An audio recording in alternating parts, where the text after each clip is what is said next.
Oke, sebelumnya assalamualaikum warahmatullahi wabarakatuh. Di sini saya beserta kelompok mewakili kelompok saya ingin mempresentasikan tentang bab pertama dari mata kuliah Sistem Informasi Akuntansi, yakni landasan konseptual Sistem Informasi Akuntansi. Untuk anggotanya terdiri dari Faiz Fauzi, NIM 2022 TI 009. Lalu saya Muhammad Hafiz Nabawi, NIM 2022 TI 024. Lalu ada Pak Trianto dengan NIM 2022 TI 033.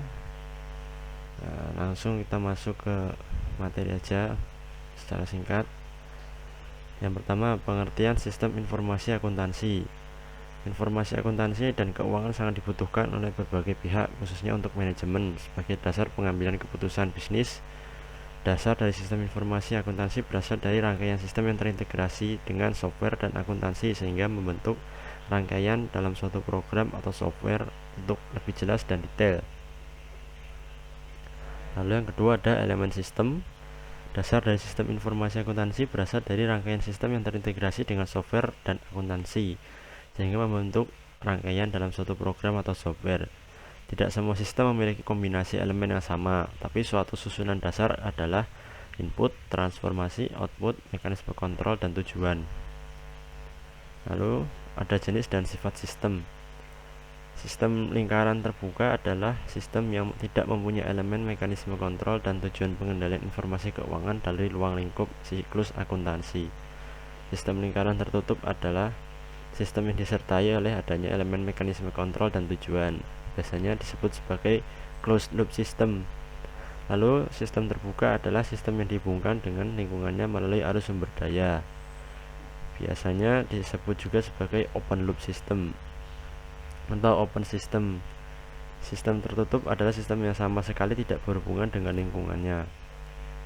Lalu ada akuntansi komputer. 1.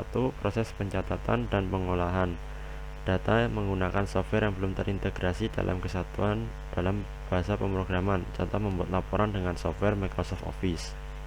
Lalu yang kedua, laporan hanya sebatas tertentu sehingga data-data tidak bisa diupdate langsung dan tidak dapat mengkonversi data lama dengan data yang baru. Contoh aplikasi yang sering dipakai adalah Microsoft Word, Excel, dan PowerPoint. Lalu ada komputer akuntansi. Proses pencatatan dan pengolahan data menggunakan software sudah terintegrasi dalam kesatuan dengan bahasa pemrograman. Contoh VisualFox Pro, Visual Basic, C++, Linux, dan lain-lain sehingga menghasilkan paket software. Pembuatan laporan lebih lengkap dan bisa diupgrade atau dikonversi dengan menggunakan data lama dan dengan menggunakan data baru.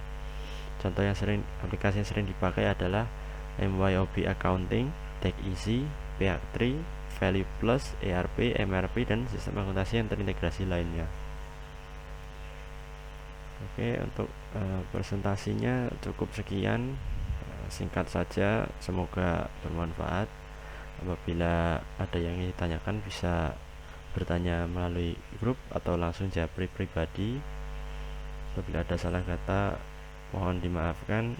Wassalamualaikum warahmatullahi wabarakatuh.